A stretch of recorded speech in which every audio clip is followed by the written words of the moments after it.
اور اس وقت یورپ میں ایک ڈس انفو لیب انڈیا کی بنائی ہوئی بہت بڑی پکڑی گئی تھی.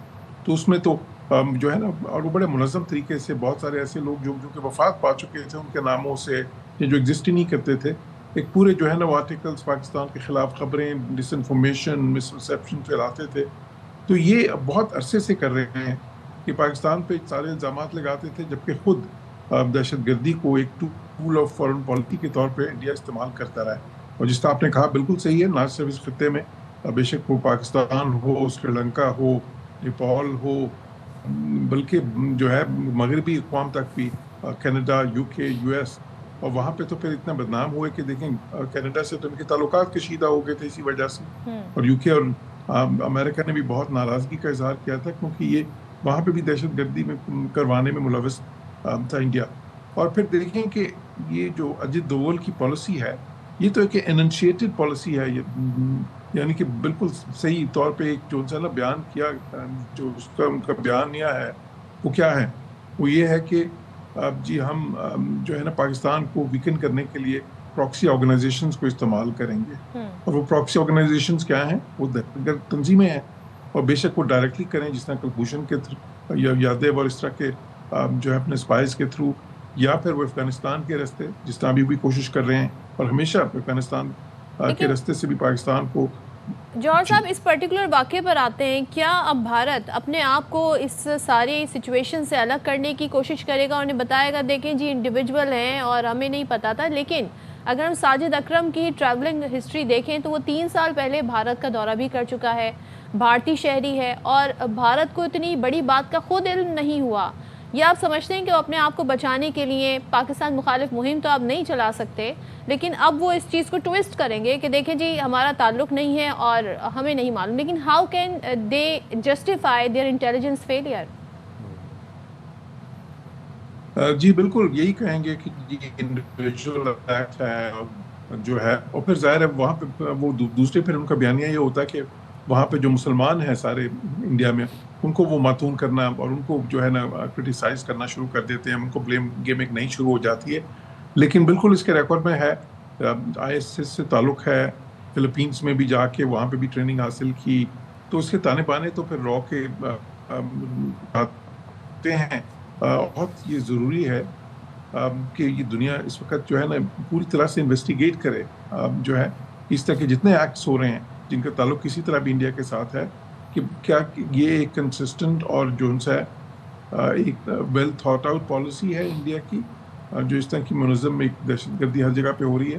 اور اس میں پھر ہمیں آواز جو سی ہے، ہمیں بالکل اپنی میڈیا پہ بھی، اور ظاہر ہے جو ہماری باہر ڈپلومیٹک اپریٹس ہے، ہمارے سفراء ہیں، ان کو بھی بالکل، اور مجھے یقین ہے کہ وہ یہ آلریڈی کر رہے ہوں گے، پوری دنیا کو یہ باور کرا رہے ہوں گے کہ دیکھیں انڈیا الزام تو پاکستان پہ لگاتا ہے ہمیشہ، لیکن ایک بڑے منظم طریقے سے انڈیا جو ہے اس کو as a tool of foreign policy اپنے استعمال کر رہے ہیں دہشت گردی کو. تو میرا خیال ہے کہ یہ جو ہے بہت ضروری ہے کہ ہم انڈیا کو ایکسپوز کریں دنیا کی نظروں کے سامنے. اور جوہر صاحب، یہ جو نیکسس ہے بھارت، اسرائیل اور افغانستان کا، یہ ایک بیسک انفراسٹرکچر آف انارکی ہے. فاشسٹ رجیمز ہیں تینوں، جو کہ اپنے آپ کو ریلیونٹ رکھنے کے لیے دنیا کے اندر اب نہ صرف ریجنل انسٹیبلٹی کر رہے ہیں بلکہ گلوبل پیس کو بھی داؤ پر لگایا ہوا ہے. کتنا امپورٹنٹ ہے کہ ان تینوں کا جو نیکسس ہے، جو گٹھ جوڑ ہے، اس کو بے نقاب کرنا پوری دنیا کے سامنے؟ جی بالکل، انڈیا کے جو اسرائیل کے ساتھ جس طرح کی ان کی کوپریشن ہے، جس کو انٹیلیجنس کوپریشن بھی کہتے ہیں اور وہ پروپیگنڈا کوپریشن بھی ہے، وہ بالکل وہ اس خطے میں بھی it's a factor of instability. اور پھر افغانستان کے ساتھ وہ جو کر رہے ہیں، اور بڑے افسوس کی بات ہے کہ ہمارے جو افغان بھائی ہیں، وہ ان کی جو ہے نا ترغیب میں، ان کی جو ہے نا ان کی سازش میں جو ہے نا استعمال ہو رہے ہیں. اور یہ بہت ضروری ہے کہ افغانستان جو ہے اس کو ریجنلی، بائیلیٹرلی اور انٹرنیشنلی ایک تو کنونس کیا جائے اس چیز پہ کہ وہ اس معاملے میں انڈیا کی سازشوں کا شکار نہ ہو. اور دوسری طرف انڈیا پہ یہ پریشر جنریٹ کیا جائے، بیکاز انڈیا بڑا ملک ہے، اس کی ایک اکنامک مائٹ بھی ہے، ایک اسٹریٹجک انفلوئنس بھی ہے وہ انڈو پیسفک اسٹریٹجی کی وجہ سے. لیکن انڈیا پہ بھی یہ پریشر آنا بہت ضروری ہے، اور وہ تبھی ہوگا جس میں پاکستان آج کل ہماری ڈپلومیسی بہت سرگرم بھی ہے اس میں کہ ہم ریجنل بھی اس خطے کے اندر بھی دیکھیں کتنے ملکوں کے ساتھ اس وقت جو ہے نا دورے ہو رہے ہیں. اس میں سب میں یہ بات بھی ہوتی ہے باقی ساری چیزوں کے علاوہ. اسی طرح یونائٹڈ نیشنز میں پاکستان کا بڑا فعال کردار ہے. اس وقت سلامتی کونسل میں بھی پاکستان ایک نان پرماننٹ ممبر بھی ہے. ابھی دیکھیں ایک ریزولوشن پاس ہوا ہے وہاں پہ ٹیررزم افغانستان کر رہی ہے اور اس میں انڈیا ملوث ہے. تو یہ بہت ضروری ہے میں سمجھتا ہوں اس وقت کہ انڈیا کے خلاف ایک جو ہے نا ایک پریشر جنریٹ کیا جائے جو تاکہ انڈیا اس طرح کی جو اپنی پالیسی ہے اور اس طرح کی جو سازشیں ہیں ان سے اعتراض کرے. بالکل. اور کل ایک اور واقعہ بھی ٹیلی ویژن اسکرین پر ہم نے دیکھا جو کہ بھارت میں پیش آیا ہے کہ وہاں کے وزیر ہیں انہوں نے جس طریقے سے وہاں موجود ایک خاتون مسلمان خاتون کا نقاب کھینچا اور اس کے بعد ہم نے دیکھا کہ وہاں موجود لوگ ہنس رہے تھے. انہوں نے اس ایکٹ کو ایک طریقے سے انڈورس کیا. بعد میں صحافی نے سوال پوچھا تو جواب کیا دیا گیا یہ ذرا دیکھ لیتے ہیں پھر جوہر صاحب اس پہ بھی بات کرتے ہیں. پیچھے نہیں پڑنا چاہیے. چھو دیا نقاب تو اتنا ہو گیا, کہیں اور چھوتے تب کیا ہو جاتا. نہیں تو آپ کو کیا لگ رہا ہے کہ کہیں اور بھی چھو لیتے کیا؟ آپ اس طرح کی بات کر رہے ہیں کیا کہیں اور چھو لیتے؟ نہیں آپ لوگ تو نقاب پر اتنا ہے, کہیں اور چہرہ وہرہ چھوا جاتا ہے, کہیں اور انگلی پڑ جاتی تب کیا کرتے ہیں آپ لوگ. نقاب تو چھوڑنا لازمی. یہ ذرا میں بتا دوں ویورز کو, وہ یہ کہہ رہے ہیں کہ چہرے کو چھو لیتا, ابھی تو نقاب کو چھوا ہے, کہیں اور ہاتھ لگا لیتا تو پھر آپ لوگ کیا کرتے. اتنی گھٹیا غلیظ اور گندی ان کی سوچ, اور یہ چائے بیچنے والے مودی کی گندی ٹیچنگز ہیں. یہ اپنے چیف منسٹر کو, اپنے پرائم منسٹر لیول کے اوپر سے جب یہ بات آئیں گی تو پھر معاشرے کے باقی طبقوں کی ہم کیا بات کریں جوہر صاحب. اور ڈھٹائی کا عالم دیکھیں, بے شرمی دیکھیں, انٹرنیشنل کمیونٹی اس کو کنڈیم کر رہی ہے. ایمنسٹی انٹرنیشنل نے کنڈیم کیا ہے کہ کسی بھی عورت کی خود مختاری اور ظاہر ہے اس کی عزت پہ اس طریقے سے آپ نے اٹیک کرنے کی کوشش کی ہے اور ظاہر ہے ایک طرح کی بڑی ہریسمنٹ ہے یہ. اس پر وہ ڈٹائی سے جواب دینا ہے کیا ہوا نقاب چھو لیا تو کہیں اور تو ہاتھ نہیں لگایا. This is how they act towards community, towards minority, towards Muslim. کیا اس پہ آپ تبصرہ کرنا چاہیں گے؟ جی بالکل, بہت ہی دیکھیں شرمناک حرکت ہے. اور سب سے بڑھ کے یہ ہے کہ جب ایک شرمناک حرکت کی ہے تو اس کے بعد اس کو کس طرح اس پہ ڈٹے ہوئے ہیں بہت ہی ڈٹائی کے ساتھ. دیکھیں یہ نقاب میں سمجھتا ہوں کہ اس مسلمان خاتون کے چہرے سے جو اتارنے کی کوشش کی ہے تو اس سے تو یہ نقاب خود ان کے اپنے چہرے سے اتر گیا ہے. وہ نقاب جو ایک چڑھایا ہوا تھا جو سو کال ہندو ڈیموکریسی کا, ہندو جو ہے نا وہ فریڈمز کا, وہاں پہ جو ہے نا ایک ڈیسنسی کا, کیونکہ اصل میں تو جو ان کا جو ایک مکروہ چہرہ ہے وہاں پہ اس وقت جو ہو رہا ہے اس کا وہ سامنے آ گیا ہے. وہ نقاب یہ تو نقاب انہوں نے خود اپنے چہرے سے اتار دیا یہ کر کے, یہ خود کھینچ لیا اس کو. اور وہ اندر سے جو گناؤنا جس قسم کا ہمیں چہرہ نظر آیا ہے وہ بہت ضروری ہے کہ وہ دنیا کے سامنے بھی پوری طریقے سے پورے ایک منظم طریقے سے اس کو سامنے لایا جائے. کیونکہ دیکھیں ہندوستان میں اگر ایک منسٹر جو ایک چیف منسٹر ایک اسٹیٹ کا یہ کر رہا ہے تو پھر باقی لوگوں کا کیا مطلب, تو پھر کیا پروٹیکشن ہے وہاں پہ مسلمانوں کو. اور پھر سب کو پتہ ہے اس سے مسلمانوں کے خلاف نہیں ہے یہ, وہاں پہ عیسائیوں کے خلاف بھی یہی ہے, سکھوں کے خلاف بھی یہی ہے, دوسرے مذاہب ہیں سارے کے خلاف بھی ایسے. بلکہ صحیح کہہ رہے ہیں جوہر صاحب, صحیح بالکل صحیح کہہ رہے ہیں. بہت شکریہ آپ نے خبر سویرا کے لیے وقت نکالا جوہر سلیم صاحب. اور آپ کو ذرا اپنے ویورز کو ایک دفعہ پھر سے یہ کلپ دکھا دیتے ہیں اور ویڈیو دکھاتے ہیں کہ جس میں کیسے ریئیکٹ کیا جا رہا ہے اور کیسے ہنس کے فخر سے یہ کہا جا رہا ہے کہ ہم نے تو بس نقاب کو چھوا, کہیں اور ہاتھ لگا لیتے تو کیا ہوتا. کہا جا رہا ہے کہ کہیں اور ہاتھ لگا لیتے تو آپ لوگ کیا کرتے. یہ ہے جہالت ایٹ اٹس پیک. اور یہی ٹیچنگز ہیں جو بی جے پی اپنے تمام تر رہنماؤں کو دیتے ہیں. یہی وہی ٹیچنگز ہیں جو ایک جاہل چائے بیچنے والا پی ایم مودی اپنے بی جے پی کے تمام رہنماؤں کو سکھاتا ہے اور بعد میں پھر اس کو اون کرتے ہیں.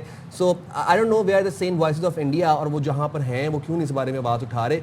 ان کو معذرت کیا, ان کو کینسل کرنا چاہیے, ان کو بلکہ استعفیٰ دینا چاہیے یہ جو بھی چیف منسٹر ہے. You are right. اچھا جی آگے بڑھتے ہیں. اور جہاں ہم انڈیا کے حوالے سے بات کر رہے ہیں تو انڈیا کی جگ ہزائی کا سلسلہ جاری ہے اور ہزیمت کا سامنا انہیں ہر روز اٹھانا پڑتا ہے.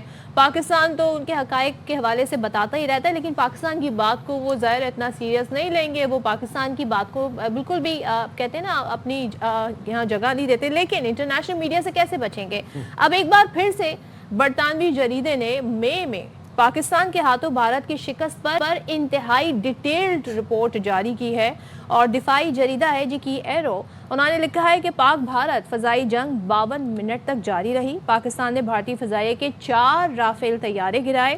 رپورٹ میں تباہ ہونے والے رافیل طیاروں کے نمبرز بھی بتائے گئے، دس از ویری امپورٹنٹ، ان کے سیریل نمبرز بھی بتائے گئے جن میں BS001 BS021 BS022 اور BS027 شامل تھے۔ اب بھارت جو ہے وہ جسٹیفائی نہیں کر پا رہا، جواب نہیں دے رہا کہ ان سیریل نمبرز کے طیارے کہاں پر۔ اب کیسے جھٹلاؤ گے؟ اب یہ بتاؤ کہ سیریل نمبرز بھی سامنے آ گئے، 4 رافیلز تھے، 4 کے سیریل نمبر سامنے آ گئے۔ اور سنیں، اب جریدے کی رپورٹ یہ بتا رہی ہے کہ ان 4 رافیلز کے علاوہ فضائیہ کا MiG-29 Su-30 اور ڈرونز کو بھی، متعدد ڈرونز کو بھی تباہ کیا گیا۔ برطانوی جریدے کے مطابق پاکستان کے سائبر یونٹس نے بھارت کا 96% ڈیجیٹل نظام مفلوج کر دیا تھا۔ پاکستان کے ملٹی ڈومین آپریشنز نے بھارتی فضائیہ کو کسی قابل نہیں چھوڑا اور پائلٹس بے بس تھے، لاچار تھے، ان کو سمجھ نہیں آ رہا تھا کہ ہم کریں کیا۔ رپورٹ میں یہ بھی بتایا گیا ہے کہ پہلا موقع تھا جب کسی فضائیہ نے سائبر اور روایتی عسکری صلاحیت کو یکجا کر کے کارروائی کی اور دشمن کا غرور خاک میں ملایا اور دشمن کو نیست و نابود کیا۔ اور یہی وہ بھارت کے لیے کہتے ہیں نا، ایک ایسا لمحہ تھا کہ بھارت کو سمجھ نہیں آ رہی تھی کہ وہ اس پر ریئیکٹ کیسے کریں، وہ اس جنگ کو لڑیں کیسے، کیونکہ جب پہلی دفعہ فضائیہ کی ایسی جنگ میں ہم نے دیکھا، فضائی جنگ میں ہم نے دیکھا کہ کسی فضائی نے سائبر روایتی عسکری صلاحیت کو کولیب کر کے جی اپنے مخالف کو شکست دی، اور پھر بھارت اس چیز کو سمجھنے سے ہی قاصر رہا کہ ان کا جو سسٹم ہے وہ بیٹھ کیسے گیا، کیا ہوا ان کے ساتھ۔ کافی دیر تک تو انہیں یہ سمجھ ہی نہیں آتی رہی اور اس دوران وہ جھوٹ پر جھوٹ گھڑتے رہے اور جس طرح کی خبریں آتی رہیں، پھر جو انہوں نے گیو اپ کیا، گیو اپ کرنے کو بھی وہ نہیں مانتے۔ اگر تو بھارت کو امریکہ بچانے نہ آتا تو پھر نہ جانے کتنی اور سبکی اٹھانی پڑتی، نہ جانے کتنے اور رافیل طیارے جو ہیں ان کے تباہ ہو سکتے ہیں۔ میں اس بات پہ بڑا فخر محسوس کرتا ہوں، میں آپ لوگوں کو بتانا چاہتا ہوں کہ ہمارے جو فورسز تھیں وہ 2 نہیں، وہ 10 steps ahead تھی۔ ان کو پتا تھا کہ ملٹی ڈومین وارفیئر کا time is just around the corner.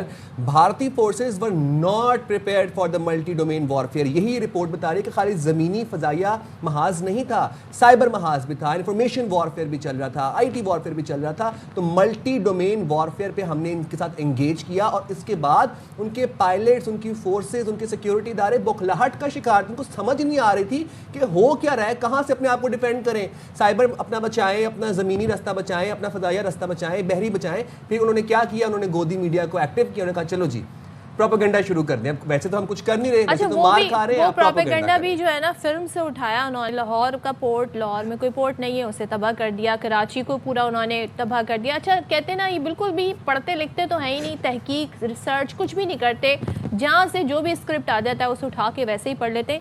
ذرا ویریفائی کر لیا کریں، ایون کہ پاکستان میں کہاں پہ کون سی جگہ ہے یہ تک انہیں نہیں معلوم۔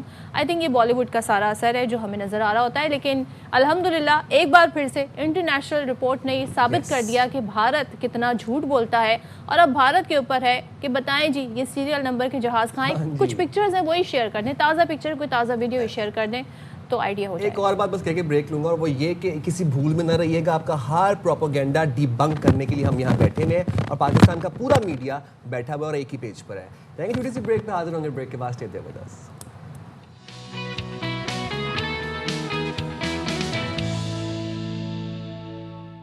ہاں جی، آپ بریک میں کچھ کہہ رہے تھے مجھے۔ بریک میں میں آپ سے یہ کہنا چاہ رہا تھا کہ جس طریقے سے ARY نیوز پہ سب ہم لوگ بیٹھ کے ڈیبنک کر رہے ہیں بھارتی جھوٹ کو، اور نہ صرف ہم یہاں پر اپنے پلیٹ فارم سے کر رہے ہیں بلکہ ہم یوٹیوب پر بھی کر رہے ہیں، ہم انسٹاگرام پر بھی کر رہے ہیں، ہم ٹک ٹاک، ہر پلیٹ فارم پر ان کے جھوٹوں کو بے نقاب کریں گے اور کرتے رہیں گے، کسی بھول میں نہ رہیے۔ خاص طور پر پھر ارنب گوسوامی کہتے ہیں نا کہ اسٹاپ واچنگ ARY نیوز، اسی لیے کہتے ہیں، ٹریگر ہو جاتے ہیں نا، سینسیشنز ہوتی ہیں۔ سوچیں پاکستانیوں سے کہہ رہے ہیں، مطلب کس دنیا میں رہتے ہیں لوگ۔ ہم یوٹیوب کی بات جب کر ہی رہے ہیں، یوٹیوب کی بات کر رہے ہیں تو جو ہم اس وقت بات کریں گے پاکستانی یوٹیوب چینلز کی اور ہمارے کانٹینٹ کریٹرز کی، اب عالمی سطح پر پذیرائی ہو رہی ہے۔ 2025 کے ہی کچھ اسٹیٹس پہ بات کر لیتے ہیں، اس میں ریکارڈ کامیابیاں حاصل کی ہیں۔ 95,000 سے زائد پاکستانی یوٹیوب چینلز نے 10,000 سبسکرائبرز کا سنگ میل عبور کیا۔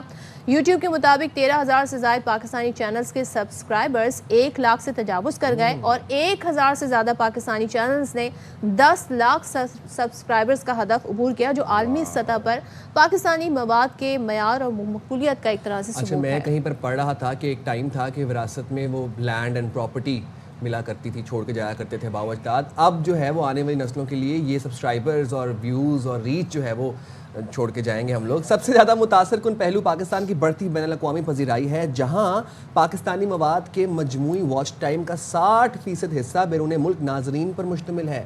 تو یہ تو ایک مائل سٹون ہے جو کہ ہمارے یوٹیوبرز نے اچیو کیا۔ تو گفتگو کر لیتے ہیں، پھر آج ہمارے ساتھ موجود ہیں مایا ناز یوٹیوبر حافظ احمد صاحب۔ بہت شکریہ حافظ احمد صاحب، آپ نے باخبر سویرا کے لیے وقت نکالا۔ یہ جو سٹیٹس ہمارے سامنے آ رہے ہیں 2025 میں پاکستانی یوٹیوب چینلز کے ریکارڈ کے حوالے سے بڑے متاثر کن ہیں، بڑے دلچسپ ہیں، کیا کہیں گے اس حوالے سے؟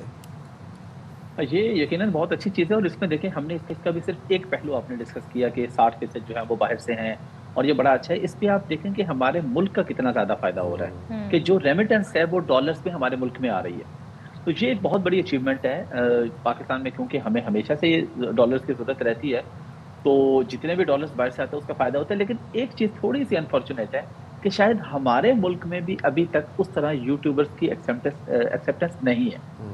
باہر تو بہت زیادہ ہے، لیکن پاکستان میں ابھی بھی کبھی کہیں نہ کہیں، بلکہ میں آپ کو اپنے گھر کی بات بتاتا ہوں۔ میں ایک دن اپنی فیملی کے ساتھ ٹریول کر رہا تھا، تو ہم جیسے امیگریشن، آپ کو پتہ ہے جب آپ ایئرپورٹ پہ ایک مین امیگریشن ہوتی ہے، اس کے بعد آگے ایک دو اور آفیسرز ہوتے ہیں جو چیک کرتے ہیں کہ کوئی اسٹیمپ وغیرہ آپ کی صحیح لگی ہے۔ تو وہ وہاں پہ ایک خاتون آفیسر تھی، تو انہوں نے کہا آپ یوٹیوبر ہیں؟ میں نے کہا جی جی۔ تو میرے وائف کو بڑا غصہ ہے اس بات پہ، وہ تھوڑا سا آگے نکل کے مجھے کہتی ہے انہوں نے آپ کو یوٹیوبر کیوں کہا ہے؟ میں نے کہا یار ظاہر ہے میں یوٹیوب پہ ویڈیوز کرتا ہوں، تو اس نے کہہ دیا، کہتی نہیں آپ اس کو بتایا کریں کہ میں یوٹیوبر نہیں ہوں، میں کنٹینٹ کریٹر ہوں، یا آپ بتائیں کہ آپ بزنس مین ہیں، کیونکہ مینلی تو میں ای کامرس بزنس کرتا ہوں۔ تو اس لیے ابھی تک بھی شاید اس طرح سے ہے، میں تو اپنے گھر کے جی ایک سٹگمٹائزیشن ہے۔ لیکن یہ تو وہی بات ہو گئی نا، کوئی ہم سے کہے جی آپ ٹی وی پر آتی ہیں تو آپ یوٹیوب پر آتے ہیں، اٹس اے پلیٹ فارم، وہی آپ کی بات کہ ابھی ٹائم لگے گا۔ میں ذرا آ جاتی ہوں ویرائٹی آف کانٹینٹ پر۔ آپ سمجھتے ہیں کہ ہمارے یہاں جو کانٹینٹ ہے اس میں بہت زیادہ ویرائٹی ہے، یا پھر اکثر و بیشتر یہ ہوتا ہے جی فلاں چینل جو ہے نا، فلاں یوٹیوبر وہ اس طرح کا کانٹینٹ کرتا ہے، اس کے ویوز بہت آتے ہیں؟ کیا ابھی ہمیں اس میں بہت چینجز لانے کی ضرورت ہے، اس میں بہت امپروومنٹ کی ضرورت ہے؟ اچھا دیکھیں، اس پہ ڈیپینڈ کرتا ہے۔ ہم ایک ایگزامپل لے لیتے ہیں کہ کسی ڈاکٹرز کے بہت اچھے ویوز آتے ہیں۔ اب اگر ہر بندہ سوچے کہ میں میڈیکل پہ ویڈیوز بناؤں گا، ایک ہی ٹاپک پہ، میڈیکل کے بھی ایک ہی سبجیکٹ پہ، ایک ڈاکٹر ویڈیو بنا رہا ہے، اس کو 1,000,000 ویوز آ رہے ہیں، دوسرا بنا رہا ہے اس کو 1,000 ویوز بھی نہیں آ رہے۔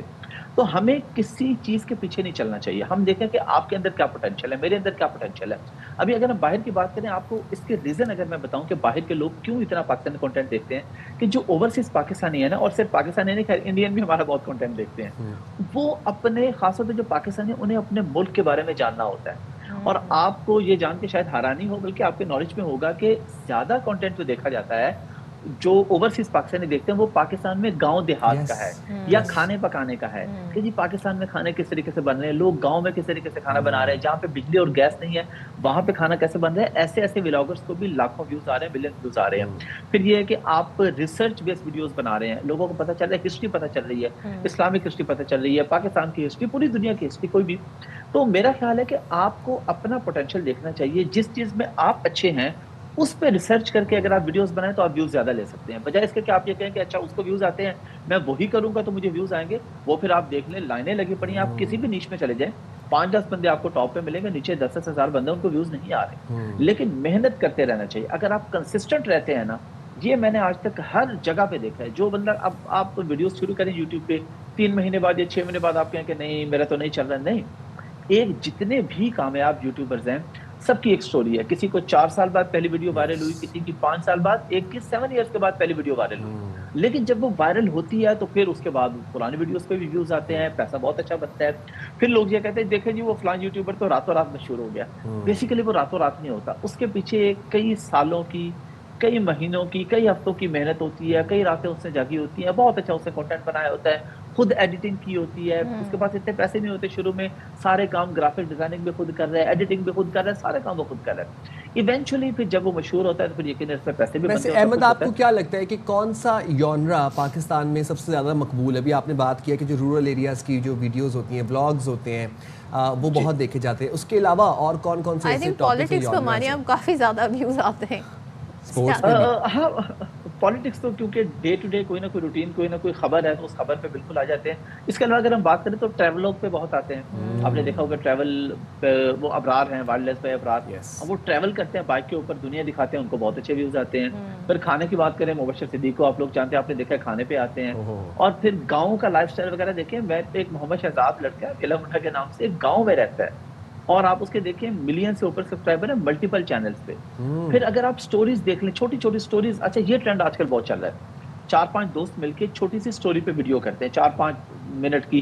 وہ جو ہم بچپن میں کہانیاں پڑھتے تھے نا، وہ چرواہے والی کوئی کہانی پڑھ لی یا کوئی لالچ بری بلا ہے، وہ اسی کو ویڈیو کی شکل میں ڈالتے ہیں. اس طرح خضر عمر اور بہت سارے ایسے لڑکے ہیں. اب وہ اس کو ویڈیو کی شکل میں ڈھال کے لگا دیتے ہیں، اس پہ ملینز آف ملینز ویوز آتے ہیں اور راتوں رات آتے ہیں. اچھا خاصا وہ لوگ پیسہ بناتے ہیں. تو ایک یہ بھی ہے کہ پہلے دور میں جو لوگ جب تک کوئی ٹی وی پہ نہیں آتا تھا وہ مشہور نہیں ہو سکتا تھا.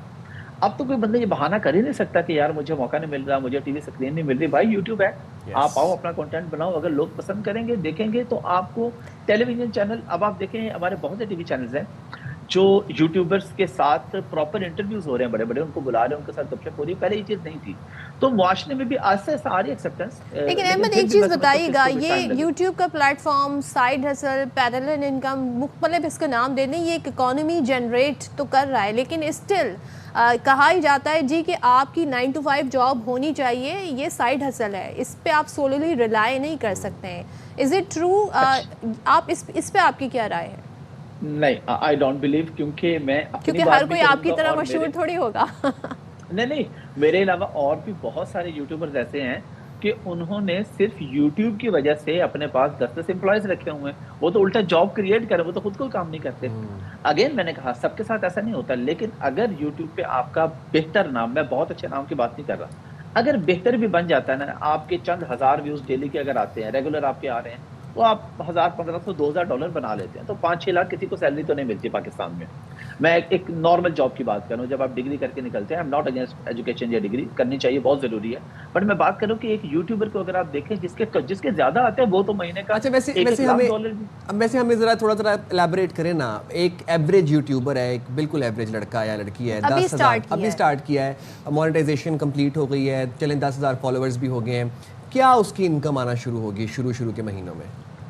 اچھا دیکھیں، اس میں 2-3 فیکٹر ہیں، بلکہ ایک مین فیکٹر ہے کہ اس کو دیکھنے والے کہاں کے لوگ ہیں. اچھا، یعنی کہ اگر میری ایک ویڈیو پہ 1 لاکھ ویوز آئے ہیں، میں آپ کو ایگزامپل کے لیے بتا رہا ہوں، 1 لاکھ ویوز آئے ہیں اور وہ 1 لاکھ ویوز میں سے 70-80% لوگوں نے پاکستان میں دیکھا ہے، اور ویڈیو بھی ایسی تھی کہ اس کو دیر تک دیکھا ہے، شروع میں اسکپ نہیں کر دیا، تو 1 لاکھ ویوز پہ تقریباً $100 سے $150 $200 بھی بن جاتا ہے. یہ میں 10-12-15 منٹ کی ویڈیو کی بات کر رہا ہوں. لیکن اگر وہی دیکھنے والے یورپ، UK، امریکہ، آسٹریلیا، کینیڈا میں ہیں تو 1 لاکھ کے اوپر $500 سے $600 $700 ایون $1000 بھی بن جاتا ہے. اگر ویڈیو تھوڑی سی بڑی ہے، جس طرح پوڈ کاسٹ وغیرہ ہے، وہ 1 گھنٹے کی ایوریج ہوتی ہے. اچھا میں اپنے آپ کو بتاؤں، میری ایک پوڈ کاسٹ ہے جس پہ 1 لاکھ ویوز پہ مجھے ملے $50، اور دوسری طرف ایک اور پوڈ کاسٹ ہے جس پہ 1 لاکھ ویوز پہ میرے بنے $1000. کیونکہ وہ گیسٹ زیادہ انٹرسٹنگ تھا لوگوں کے لیے، انہوں نے پوری ویڈیو دیکھی، ایڈ اسکپ نہیں کیے. تو یہ ڈفرینٹ فیکٹرز ہیں، خالی ویوز کے اوپر ہم پیسوں کی بات نہیں کر سکتے. دیکھا جاتا ہے کہ کتنی دیر کسی نے دیکھا، کتنے ایڈ اسکپ کیے، کہاں سے دیکھا، یہ 2-3 فیکٹرز ملا کے جو اماؤنٹ بنتی ہے. لیکن ایوریج اگر کسی بندے کو 1 لاکھ ویوز اگر ڈیلی کے آتے ہیں تو وہ $2-3 ہزار مہینے کا بنا لیتا ہے آرام سے، یا اگر مہینے کے ویوز. اور یہ بتائیے گا ریچ کس طرح بڑھائی جائے؟ کیا یہ جو سب ٹائٹلز ہوتے ہیں یا ٹائٹل آپٹیمائزیشن ہوتی ہے، تھم نیلز ہوتے ہیں، یا جو آپ ہیش ٹیگ ہوتے ہیں، یہ کیا ہیلپ آؤٹ کرتے ہیں آپ کی ریچ بڑھانے میں، آپ کے ویوز اٹریکٹ کرنے میں؟ بالکل کرتے ہیں. دیکھیں آپ اور ہم جب یوٹیوب کو سکرول ڈاؤن کر رہے ہوتے ہیں تو ہم کس بیس پہ کلک کرتے ہیں؟ ہم تھمبنیل کی بیس پہ کلک کرتے ہیں زیادہ. ہم تھمبنیل دیکھتے ہیں کہ اچھا یہ بات ہو رہی ہے اس میں، چلے ہم کلک کرتے ہیں. اب اس میں یہ بھی ہے کہ لوگ کلک بیٹس کے لیے غلط تھمبنیل بھی بناتے ہیں، ان ایتھیکل چیزیں بھی کافی ہیں. تو اگر ہم اس طرف آ رہے ہیں تو یقیناً ہمیں بچوں کو اور نوجوانوں کو ایجوکیٹ کرنے کی بھی ضرورت ہے کہ بھائی جو چیز ریئل ہے وہی تھمبنیل میں لکھ دو. یقیناً اس سے فائدہ ہوتا ہے. باقی آپ کا کنٹینٹ پہ بھی میٹر کر رہا ہوتا ہے. آپ بہت اچھا تھمبنیل لگا دیں، کہ بھائی اگر یہ ویڈیو نے دیکھی تو بس سمجھو کہ میں دنیا میں کچھ دیکھا ہی نہیں. لیکن وہ کلک کرے اور آگے آپ بیٹھ کے آپ کی وائس کوالٹی ٹھیک نہ ہو، ویڈیو کوالٹی ٹھیک نہ ہو، آپ کی انفارمیشن ٹھیک نہ ہو، تو وہ کلک تو کرے گا لیکن few seconds کے بعد وہ اس کو Rightly ایگزٹ کر کے said. کسی اور ویڈیو پہ جا کے دیکھ لے گا. Right right. بہت شکریہ حافظ احمد, آپ نے باخبر سویرا کے لیے وقت نکالا. اور میں ایک چیز سمجھتا ہوں کہ ایک جیسے دیکھیں ہم یہ YouTube content creation digital economy ایک اسٹیبلش ہوتی ہوئی اکانومی ہے, یہاں پر اس کے لیے بڑا امپورٹنٹ ہے کہ ہمیں ایجوکیشن پرووائڈ کرنی چاہیے بچوں کو, ایجوکیٹ کرنا بہت امپورٹنٹ ہے. اور دیکھیں آپ جیسے بھی ایک تھم نیل بنا لیں, کلک بیٹ کے لیے بنا لیں, ایک دن 2 دن آپ لوگوں کو فول بنا لیں گے, لیکن آپ مستقل لوگوں کو بیوقوف نہیں بنا سکتے. تو آپ تھوڑا پیشنٹ بھی رہیں ساری صورتحال میں, اور کنسسٹنسی کے ساتھ جی کام کرتے ہیں. ایتھیکل پیرامیٹرز پتہ ہونا بہت ضروری ہے بچوں. چلیں جی یہاں پر بریک لیتے ہیں, اور بریک کے بعد واپس آتے ہیں.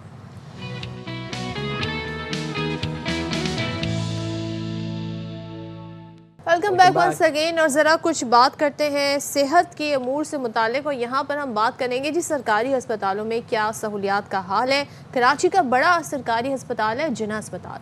اس وقت وہاں پر شدید ہم دیکھ رہے ہیں کہ انتظامی اور مالی بحران ہے, اور 2400 بیڈز پر مشتمل اس بڑے اسپتال میں افرادی قوت کی سنگین قلت پائی جاتی ہے, جس کے باعث یہاں پر جو طبی نظام ہے اس میں سنگین خامیاں ہو رہی ہیں. اب سندھ, بلوچستان, جنوبی پنجاب سے بڑی تعداد میں مریض علاج کے لیے یہاں کا رخ کرتے ہیں, لیکن صورتحال یہ ہے. تو انور خان ہمارے رپورٹر ہیں, بالکل جی, ان سے جان لیتے ہیں. انور بتائیے گا جناح اسپتال میں افرادی قوت کی شدید قلت کی اصل وجہ کیا ہے, کیوں مالی بحران کا شکار ہے, مریضوں کے علاج پر کتنا اثر پڑا ہے؟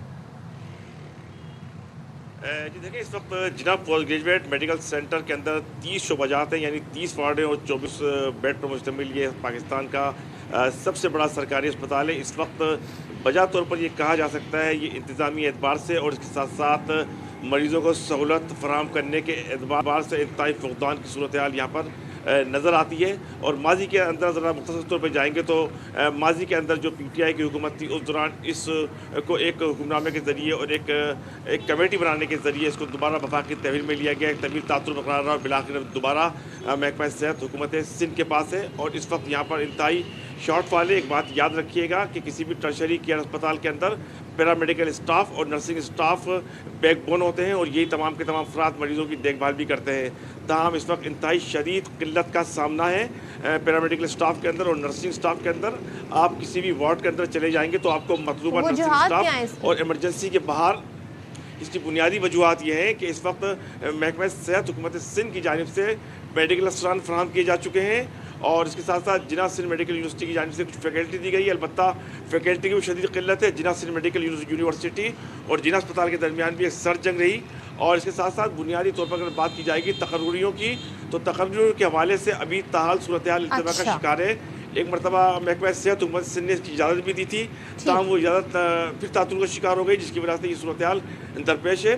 تو بہرحال اس وقت ایمرجنسی میں آنے والے جو مریض ہوتے ہیں وہ ایک وارڈ سے دوسرے وارڈ اپنے مریضوں کو لے کے جانے کے اوپر مجبور ہوتے ہیں. کوئی پیرامیڈیکل اسٹاف, کوئی طبی عملہ ان کے لیے وہاں پر موجود نہیں ہوتا ہے. ٹھیک ہے انور, بہت شکریہ آپ کا ہمیں صورت بتانے کے لیے. اسی حوالے سے ہم بات کر لیتے ہیں. ہمارے ساتھ موجود ہے ترجمان جناح اسپتال ڈاکٹر وقاص خان.